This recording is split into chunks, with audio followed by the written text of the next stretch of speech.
अपने निकटतम, अंडरलाइन करेगा निकटतम को, 2-4 संबंधियों को बुलाकर उन्होंने कहा, महाराज, शिवाजी का बुलावा आया है। जरूर कोई बहुत आवश्यक कार्य होगा, अन्यथा महाराज मुझे इस अवसर पर न बुलाते। शायद मैं समय पर न लौट सकूं। मेरी अनुपस्थित में आप लोग ही शादी का पूरा काम देखेंगे। ठीक है।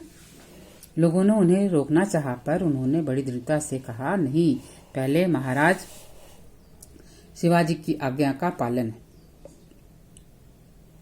बाद में दूसरा काम, है ना, क्योंकि राज तो पहले ही होता है, बाद में दूसरा काम होता है। तानाजी शिवाजी महाराज के सामने पहुंचे, है ना। शिवाजी ने झिझकते हुए कहा, तानाजी, मैं जानता हूं कि आपके बेटे का विवाह है, लेकिन मेरे सामने जो समस्या आ गई है उसे आपके अतिरिक्त और कोई हल नहीं कर सकता, है ना। अंडरलाइन करिएगा, कोई हल, कोई उसकी प्रॉब्लम को सॉल्व नहीं कर सकता। जो प्रॉब्लम आ गई है आपके सिवा कोई सॉल्व ही नहीं कर सकता। तानाजी बड़ी विनम्रता से कहते हैं, हाथ जोड़कर, आज्ञा दे महाराज, ऐसी कौन सी समस्या है आ खड़ी हुई है। शिवाजी ने माँ की प्रतिज्ञा और समय सीमा, अंडरलाइन करिएगा, समय सीमा मतलब उस समय के अंदर ही काम करना, उसके बाद नहीं, की जानकारी उन्होंने दे दी। तानाजी ने कहा, महाराज आप चिंता न करें, सिंहगढ़ पर भगवा ध्वज फहराएगा। भगवा ध्वज शिवाजी का ध्वज था, ठीक है, इसको अंडरलाइन करिएगा। उनके वचनों में निर्भीकता और निश्चय का भाव था। वो निर्भीक होके बोल रहे थे, बिना डर के, और निश्चय था कि वो कर देंगे ये काम। ठीक है, आगे पढ़े। तानाजी ने सिंहगढ़ पर चढ़ाई करने की तैयारी शुरू कर दी। वे जानते थे खुल्लम खुल्ला, अंडरलाइन करिएगा, युद्ध करने में वे सफल नहीं हो सकेंगे। मतलब हम युद्ध करने आए हैं ऐसा बोल के सामने वाले से युद्ध नहीं कर सकेंगे, है ना, क्योंकि वो बहुत शक्तिशाली सेना है। इसलिए उन्होंने कूटनीति से ही काम लेना पड़ेगा, ऐसा सोचा उन्होंने कि कूटनीति से ही काम लें। सिंहगढ़ की सारी जानकारी उन्होंने एकत्र कर ली, सब जानकारी सिंहगढ़ के बारे में एकत्र कर ली उन्हें, क्योंकि वहां जाना था, कहाँ है, कैसा है, कैसे जाते हैं, क्या करते हैं, है ना, पहाड़ कितने हैं, नदी खाई कितनी है ना। किले के नीचे एक गांव था, वहां एक बारात आने वाली थी। तानाजी अपने चुने हुए 300 मराठा वीरों को लेकर उसी दिन गांव में पहुंच गए। मुगलों को इस बात की कानो कान खबर नहीं हुई कि बारात के साथ कोई दूसरा भी आ गया है ना। रात के अंधेरे में इधर जब बाराती ढोल मजीरे बजाते हुए शादी का उत्सव मना रहे थे, उधर तानाजी किले पर आक्रमण करने की तैयारी में लगे थे। फाटक तोड़कर किले में प्रवेश करना संभव नहीं था, ठीक है, असंभव था वो, ठीक है। तानाजी अपने सिपाहियों को लेकर चुपचाप किले के पीछे पहुंच गए। किले की सीधी ऊंची दीवार पर चढ़ना भी आसान नहीं था। उन्होंने एक गोह की कमर में रस्सी बांधी। गोह छिपकली जैसी होती है, लेकिन बहुत बड़ी होती है, कम से कम इतनी बड़ी होती है कि जिसको हम पकड़ के ऊपर चढ़ सकते हैं, है ना, 5-6 फीट के आसपास की होती है।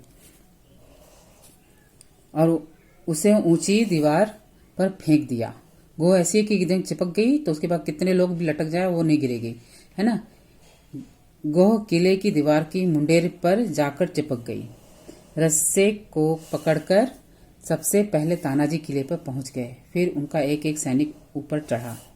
इसी बीच दीवार पर कुछ हरकतें होती देख एक पहरेदार उधर आया। अंधेरे का लाभ उठाकर तानाजी ने तलवार के एक ही प्रहार से उसका सिर काट के किले के नीचे फेंक दिया। तानाजी के लगभग सभी सैनिक किले के ऊपर पहुंच गए थे, किंतु सैनिकों की आहट और कानाफूसी के कारण, कानाफूसी मतलब फुसफुस बात करते हैं ना धीरे धीरे, मुगल सैनिक सतर्क हो गए, सावधान हो गए। सतर्क मतलब सावधान होना। जब तक सभी मुगल सैनिक सतर्क हो तब तक तानाजी ने अपने सैनिकों को किले में चारों ओर भेज दिया। अंधेरे में उन सैनिकों ने भीषण मारकाट की, है ना, लड़ाई खूब हुई। तानाजी की अकेली तलवार ने ही सैकड़ों मुगल सैनिकों का खून पी लिया था। सुबह होते होते किले में मुगल सैनिकों और किलेदारों का नाम भी शेष नहीं था, सब मर चुके थे। किले पर भगवा ध्वज फहर गया था। भगवा ध्वज शिवाजी का था वो फहर गया था, मतलब किले पर विजय प्राप्त हो चुकी थी।